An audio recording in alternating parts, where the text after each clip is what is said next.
Hey guys, this is Marvin with JaguarTopRepair.com. So I'm here in rural Georgia.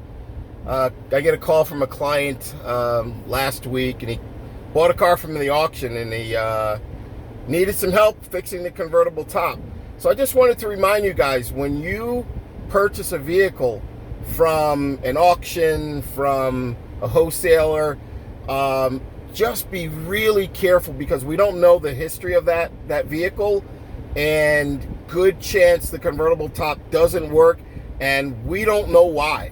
So I'm going to meet my client, and I'm going to pull the car apart, see what I find. I'll let you guys know what I find once I get in there and start moving around and figure out what's going on with it. But just a word of caution: if you're going to buy a car from the auction or a wholesaler or from a private seller, make sure you know that that convertible top works. Otherwise, you could be looking at serious repair dollars.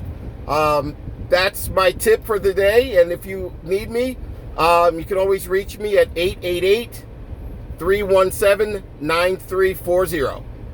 Thank you.